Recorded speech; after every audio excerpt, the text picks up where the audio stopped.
Bapak Ibu hadirin tamu undangan rahimakumullah.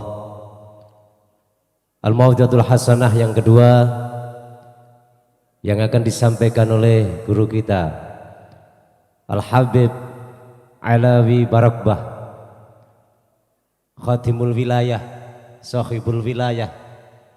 Kepada beliau waktu dan tempat kami persilahkan. Allahumma salli ala Muhammad.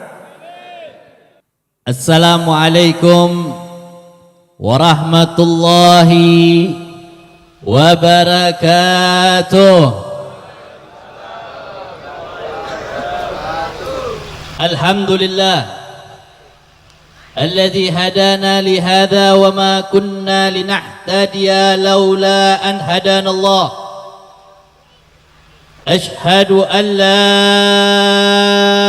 ilaha illallah wahdahu la syarika lah wa ashhadu anna sayyidana wa maulana Muhammadan abduhu wa rasuluh la nabiyya ba'da. Allahumma salli wa sallim wa barik wa karrim wa taraham wa tahannan ala sayyidina wa imamina wa qudwatina wa nuru qulubina wa maulana Muhammad wa syafi'una Muhammad wa qudwatuna Muhammad. Al-Fatih lima ughliq wal khatim lima sabaq ناصر الحق بالحق والهادي إلى صراطك المستقيم وعلى آله وأصحابه حق قدره ومقداره العظيم. سبحانك لا علم لنا إلا ما علمتنا إنك أنت العليم الحكيم. رب اشرح لي صدري ويسر لي أمري واحلل عقدة من لساني يفقه قولي. Semuanya, ayo angkat tangannya, semuanya angkat tangan, tadahkan tangannya semua. Rabbi shrah li sadri wa yassir li amri wahlul 'uqdatan min lisani yafqahu qawli. Rabbi zidna ilman warzuqna fahman wa'tina hikman birahmatika ya arhamar rahimin ya rabbal alamin.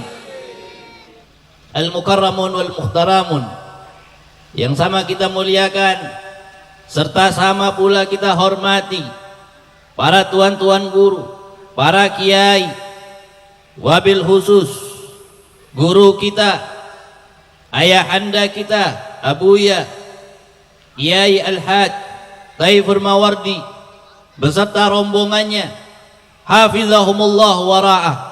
Kita doakan mudah-mudahan beliau senantiasa diberikan sehat oleh Allah, dipanjangkan umurnya oleh Allah, dimenangkan perjuangannya oleh Allah, dikabulkan setiap hajatnya oleh Allah.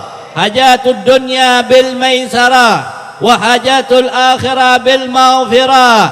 Amin ya rabbal, amin ya rabbal alamin ya rabbal. Begitu juga dengan guru kita tercinta, pembimbing kita yang senantiasa mengenalkan kita kepada Allah sehingga kita jadi orang-orang yang dekat dengan Allah dan terus tidak bosan-bosannya menuntun tangan kita untuk sampai ke hadirat Rasulullah, menjadi orang-orang yang dikenal oleh Habibuna Muhammad. Tertanam di dalam hati kita cinta kepada Habibuna Muhammad, tertanam di dalam hati kita rindu kepada Habibuna Muhammad, sehingga lisan yang tadinya diselimuti dengan noda kedosa, dengan kotoran-kotoran kemaksiatan, lisan yang keluar darinya hal-hal yang tidak bermanfaat, yang tidak kenal dengan salawat, yang tidak kenal dengan salam, yang tidak kenal dengan tasbih, yang tidak kenal dengan istighfar, yang tidak kenal dengan mengucapkan alhamdulillah tatkala cucuran nikmat kita raih dari Allah. Saat ini berkat bimbingannya, berkat tuntunannya, berkat ayomannya, berkat asuhannya, kita menjadi orang-orang yang tatkala tersandung keluar dari lisan kita, ya Allah, tatkala kita mengalami suatu musibah, keluar dari lisan kita ucapan ya Rahman. Ketika mendapatkan kenikmatan spontan dari hati sanubari kita mengucapkan alhamdulillah. Guru kita mudah-mudahan beliau juga dipanjangkan usianya oleh Allah, sebagaimana Allah panjangkan rambutnya, Allah panjangkan usianya. Amin, amin, amin. Yang kenceng aminnya, untuk guru yang kenceng aminnya, amin. Mudah-mudahan ditambah, tambah panjang rambutnya, bukan tambah istri. Nanti ibu nyainya nggak suruh ngundang saya lagi ke sini. Kiai Gus Ulil Absar beserta panitia pelaksana Maulid Nabi Muhammad sallallahu alaihi wasallam, hadirin wal hadirat yang dirahmati oleh Allah Subhanahu wa taala. Ini kenikmatan. Kalau kita mau bertanya, apa yang dinamakan nikmat? Apakah makanan yang lezat itu nikmat? Oh tidak. Anda makan makanan yang Anda anggap lezat, makanan-makanan yang Anda anggap segar, sehingga membuat Anda lahap menyantapnya. Tanpa terasa tatkala hampir habis, Anda akan terus menambah dan terus menambah, menambah dan terus menambah. Apakah itu dikatakan kenikmatan? Tidak. Kenapa? Karena itu akan sirna. Itu akan sirna. Itu tidak akan bisa menyelamatkan Anda. Minuman yang segar, yang setiap kita merasakan dahaga dan kita akan mencarinya, mengeluarkan harta untuk memperolehnya. Kalaupun ada di pinggir jalan, kita tengah kencang membawa kendaraan, stop untuk membelinya. Apakah itu adalah minuman yang segar sebagai suatu kenikmatan? Ternyata itu juga bukanlah kenikmatan yang besar. Nikmat, iya, anwa'un ni'am, bagian daripada nikmat. Itu bagian daripada nikmat. Makanan nikmat, minuman nikmat. Apakah itu hakikatnya kenikmatan? Bukan. Kenapa? Karena minuman itu belum mampu untuk menyelamatkan kita, belum mampu untuk menjamin kita mendapatkan surganya Allah Subhanahu wa taala. Sehingga itu bukanlah dikatakan kenikmatan yang besar. Kenikmatan yang hakiki ialah kenikmatan yang mampu untuk menyelamatkan orang yang nyata-nyata berada di pinggir jurang nerakanya Allah, terselamatkan menuju surganya Allah, terselamatkan menuju rahmatnya Allah, terselamatkan menuju keridhaan Allah, sehingga dia menjadi hamba-hamba Allah yang dapat ampunan Allah. Subhanallah, subhanallah. Kalau begitu saya mau tanya, mau nggak dapat ampunan Allah? Mau nggak dapat rahmat Allah? Mau nggak dapat ridho Allah? Sallu ala Nabi Muhammad, sallu ala Nabi Muhammad, sallu ala Nabi Muhammad. Pak, ini kita sekarang berada di dalam ruang kenikmatan yang besar. Ini kenikmatan besar. Kalau bisa jangan pakai panggung dah saya. Ya, angkat aja panggungnya. Saya biasanya lebih enak pakai kursi, tapi karena ada podium nggak apa, podiumnya dipinggirin. Ya. Kan gini kan enak kan? Kelihatan semuanya kan? Iya, puas nggak? Iya, sudah jangan pakai kursi, sudah. Ente disuruh pakai kursi, datengin kursi. Nanti saya biasanya ceramah ada istri muda. Ada? Ada nggak? Tadi bilang kursi, datang kursi. Podiumnya disuruh pinggirin, ke pinggirin. Saya biasa ceramah ada istri muda. Gak ada. Ya, apa ini Gus Ulil ini? Lanjut ya. Sampai di mana tadi? Sampai di mana, Pak? Pak, istri muda, taunya istri muda. Masya Allah. Ayo. Jadi pikir kita ini berada di dalam ruang kenikmatan yang besar. Kok bisa, Habib? Betul, inilah nikmat. Inilah rahmat Allah. Inilah anugerah Allah. Inilah sesuatu yang orang kafir sendiri apabila berada di dalamnya mendapatkan diskonisasi dari Allah Subhanahu wa taala. Jadi kalau seandainya ada, ini kadang-kadang sering ini orang bilang, ngapain ente ngadain maulid Nabi, ngapain ngerayain maulid Nabi. Setiap datang Rabiul Awal banyak saja di dunia maya, di mensos, media sosial masih juga ada yang nyengir, masih juga ada yang nyindir. Maulid Nabi bid'ah. Maulid Nabi tidak dilakukan oleh Nabi Muhammad. Betul, maulid Nabi tidak dilakukan oleh Nabi Muhammad. Namun maulid Nabi dicontohkan oleh orang yang akhirnya menjadi musuh Nabi Muhammad dan mendapatkan sebuah kenikmatan, bukan di surga, bukan di tempat yang di dalamnya penuh dengan kenikmatan, tetapi dia mendapatkan kenikmatan di tempat yang di dalamnya ada azab, ada siksa, ada berbagai macam pukulan, ada berbagai macam segala sesuatu yang menyedihkan dan menyakitkan. Mendapatkan kenikmatan dari Allah Subhanahu wa taala, mendapatkan diskonisasi dari Allah Subhanahu wa taala. Di mana? Di tempat yang tidak ada satu orang pun berpikir ada kenikmatan di dalamnya. Di nerakanya Allah. Di nerakanya Allah. Anda bayangkan Abu Lahab.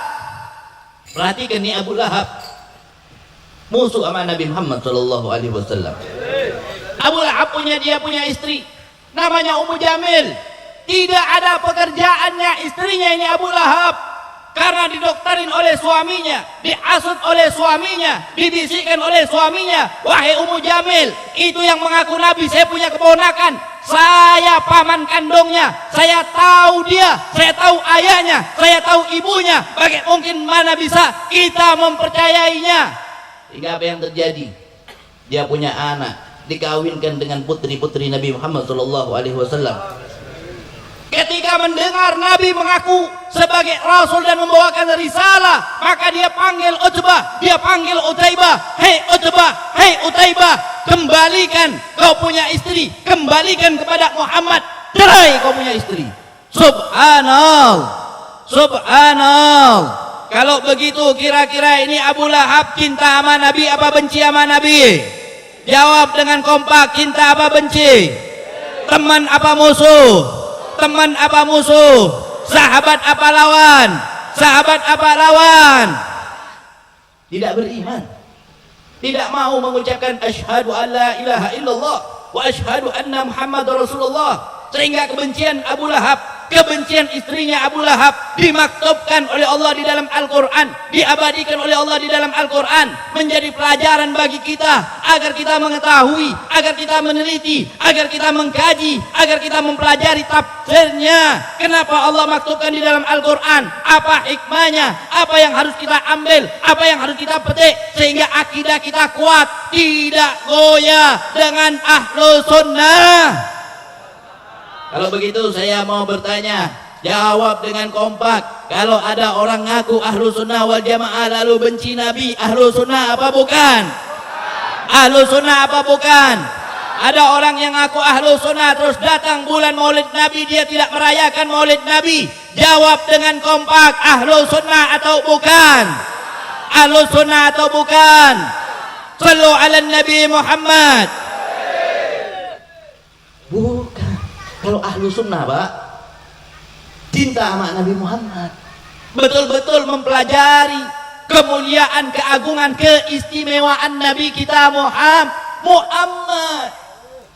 Bukan hanya membaca satu ayat, dua ayat, satu hadis, dua hadis, lalu membid'ahkan, lalu menyesatkan, lalu mengkafirkan, lalu melarang, lalu mengatakan itu tidak dilakukan oleh Nabi. Kurang ajar itu namanya.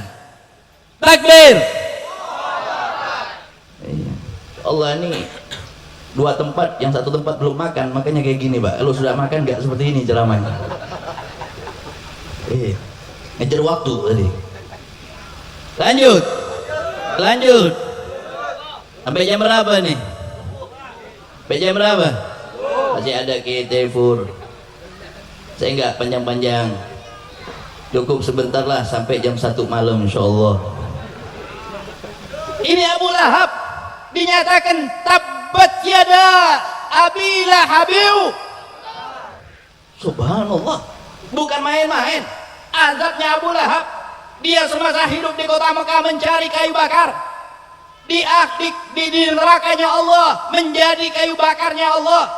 Dijadikan kayu bakar. Istrinya Ummu Jamil, Abu Lahabnya dijadikan kayu bakar oleh Allah, disiksa oleh Allah. Di mana? Di neraka. Di mana disiksa? Di neraka. Datang hari Senin, Pak. Ini hari apa nih? Ini hari apa nih? Ini hari apa? Berarti berapa hari lagi hari Senin? Hitung berapa hari lagi hari Senin? Ini hari apa? Besok. Terus. Berarti 4 hari. Kan kena ketipu dia. Ente nggak sekolah sih. Iya. Buka SD nanti di sini. Yang tua-tuanya suruh masuk SD semua. Berapa hari lagi? Setiap hari Senin keadaannya Abu Lahab bagaimana? Apakah nunggu hari kiamat? Enggak. Setiap hari Senin. Ingat kita datang hari Senin, Pak, datang hari Senin langsung ingat sejarahnya Abu Lahab. Musuhnya Allah, musuh Rasulullah, tidak beriman kepada Allah, tidak beriman kepada Rasulullah. Di hari Senin dari jari jemarinya keluar air segar. Di mana? Di surga. Hari Senin semua penduduk neraka di neraka. Hari Senin semua penduduk neraka kepanasan. Hari Senin semua penduduk neraka kehausan. Hari Senin semua penduduk neraka kelaparan. Hari Senin semua penduduk neraka berkeringat karena dahsyatnya siksaan Allah di dalam api neraka. Tetapi Abu Lahab, dia duduk di tempatnya menikmati jari demi jarinya yang keluar darinya berbagai macam air yang Allah Subhanahu wa taala istimewakan. Ini Abu Lahab di nerakanya Allah Subhanahu wa taala. Subhanallah. Lalu kita bertanya sebabnya ini apa ini? Kok bisa ini? Musuhnya Allah, musuhnya Rasulullah, betul-betul benci sama keponakannya. Masalahnya cuma satu. Ketika dia punya budak namanya Suwaibah, menemani Sayyidatuna Aminah ketika ingin bersalin, ketika telah mengeluarkan bayi yang mulia, Sayyidul Wujud, Sayyiduna wa Maulana Muhammad keluar dari rahim ibundanya tercinta Aminah. Maka Suwaibah dengan senang hati dia datangi dia punya majikan yang saat itu berada di di dekat Ka'bah. Ada di situ. Di Darun Najwa. Abu Lahab lagi rapat sama pembesar-pembesar Quraisy. Datang Suwaibah. Wahai Abu Lahab, bergembiralah engkau wahai Abu Lahab, bersenang hatilah engkau wahai Abu Lahab. Kenapa? Karena iparmu, istri daripada adikmu, saudaramu Aminah telah melahirkan seorang bayi laki-laki. Mendengar seorang bayi laki-laki keluar dari lisan dia punya budak, gembira Abu Lahab, senang Abu Lahab. Sampai orang-orang Quraisy itu mengatakan, wahai Abu Lahab, kami tidak pernah melihat kau sesenang ini, kami tidak pernah melihat kau sebahagia ini. Kami tidak pernah lihat kau segembira ini wahai Abu Lahab. Lalu Abu Lahab lantas mengatakan kepada Suhaibah, hari ini wahai Suhaibah, engkau aku bebaskan sebagai hadiah kebahagiaanku telah mendapatkan kabar dari lisanmu tentang kelahiran putra daripada Abdullah. Rasulullah seneng gak Pak? Pak, senengnya cuma sekali. Ketika lah lahir, senengnya cuma sekali. Enggak beriman, menentang, memerangi, bersekongkol, membuat makar, percobaan untuk membunuh Nabi Muhammad, memberikan ide mencelakai Nabi Muhammad, tetapi sekali gembira akan lahir keponakannya yang tercinta, Sayyidul Wujud Sayyiduna wa Maulana Muhammad. Dapat kenikmatan Pak, dapat kenikmatan. Di mana dapat kenikmatan? Di neraka. Di neraka dapat kenikmatan. Sehingga inilah nikmat yang hakiki. Inilah nikmat yang betul-betul nikmat. Inilah nikmat yang menyelamatkan orang. Jikalau si kafir saja mendapatkan kenikmatan di neraka, apalagi kalau dia beriman kepada Nabi Muhammad. Sekarang saya mau tanya, jawab dengan jujur, jawab dengan kompak. Kita cinta tidak sama Nabi Muhammad? Beriman tidak dengan Nabi Muhammad? Kalau begitu orang-orang yang beriman kepada Nabi Muhammad, ketika dia merayakan maulid Nabi Muhammad, masuk surga apa masuk neraka? Masuk surga apa masuk neraka? Masuk surga apa masuk neraka? Sallu ala Nabi Muhammad. Pak Habib, yang merayakan kan Gus Ulil Habib sama teman-teman. Kami nggak ngerayakan. Kami nggak punya uang Habib. Kami nggak punya biaya. Kami nggak punya dana buat datangkan kiai, buat datangkan tuan-tuan guru, buat datangkan penceramah. Kami tidak punya biaya Habib. Kami tidak punya dana. Kami tidak punya apa namanya, donatur. Gak punya kami Habib. Bagaimana Habib? Pak, Anda datang ke tempat ini, ke tempat perayaan Maulid Nabi. Di masjid Anda merayakan Maulid Nabi, Anda hadir.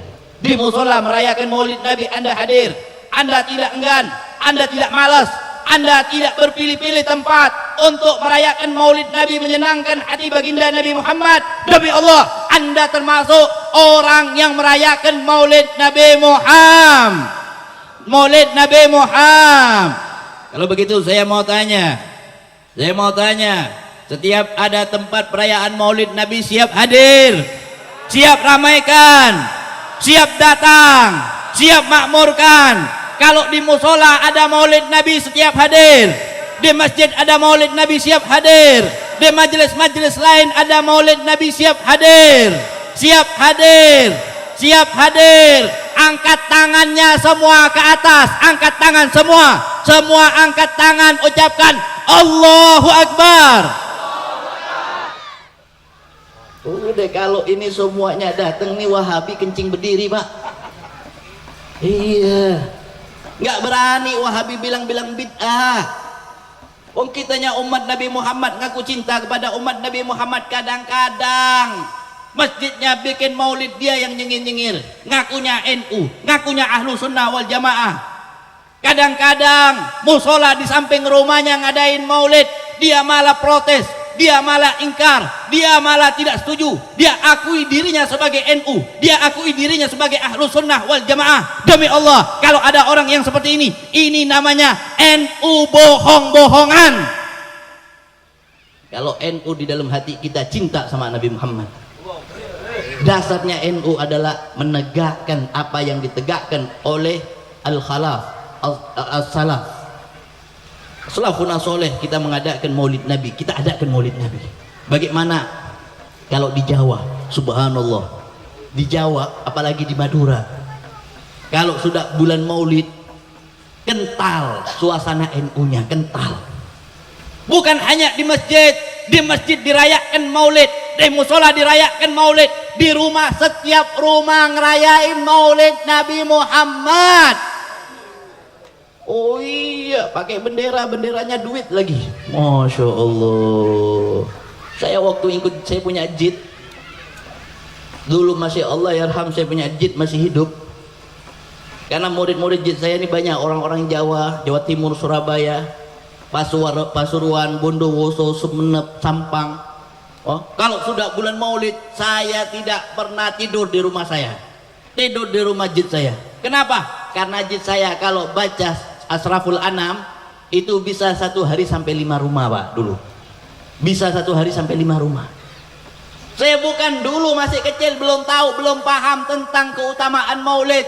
Kita datang hadir Maulid, ikut saya punya kakek, bukan karena maulidnya, karena ada duit yang dibikin bendera di atas buah pada perayaan Maulid Nabi. Subhanallah. Iya, orang Mahlul Qiyam.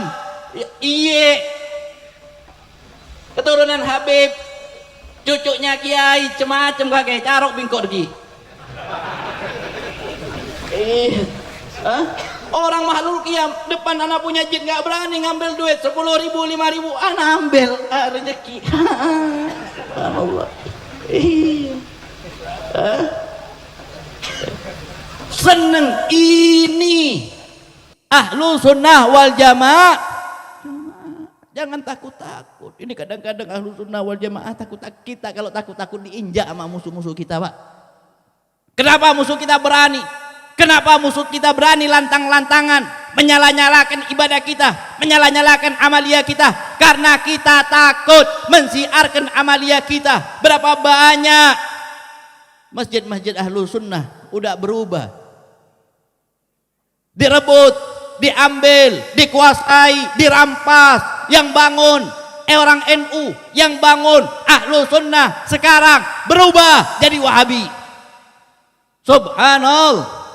Enggak sedikit, Samarinda banyak. Pertahankan kau punya akidah, pegang kuat-kuat kau punya akidah. Ini bentengmu, ini penyelamat kau nanti di hadapan Allah. Takbir. Yang takut-takut ini kadang-kadang at-tahiyat takut. Tahiyatul mubarakatuh salawatu thayyibatu lillah assalam. Saya kalau jadi imam ketika at-tahiyat saya ucapkan asyhadu an la ilaha illallah wa asyhadu anna Muhammad Rasulullah. Allahumma shalli ala sayyidina Muhammad. Saya besarkan. Kenapa? Itu ada Wahabi di belakang. Dia enggak pernah takut-takut membid'ahkan kita. Enggak pernah takut-takut menyesatkan kita. Enggak pernah takut-takut menyalahkan kita. Maka kita pun jangan pernah takut memperkuat, mengkokoh, berpegang kepada akidah ahlu sunnah wal jamaah. Siap apa tidak? Siap apa tidak? Siap apa tidak? Takbir, takbir, takbir. Sallu ala Nabi Muhammad. Baru mantap. Sudah ya, capek sudah. Karena saya pikirnya gini, tadi saya belum makan, seharusnya makan 2 piring. Di sini berarti 4 piring, tambah lagi setengah jam bisa 6 piring. Saya nggak pulang-pulang tidur ke sini. Iya. Masya Allah. Alhamdulillah. Alhamdulillah. Mudah-mudahan kita semua dikabulkan hajatnya oleh Allah Subhanahu wa taala. Masuk surga dapat syafaat Nabi Muhammad. Minum telaga kausarnya Nabi Muhammad bersama sahabat-sahabat Nabi Muhammad di Firdaus yang telah ditakdirkan Allah khusus untuk Nabi Muhammad. Amin ya rabbal, amin ya rabbal, amin ya rabbal. Salatullah, salamullah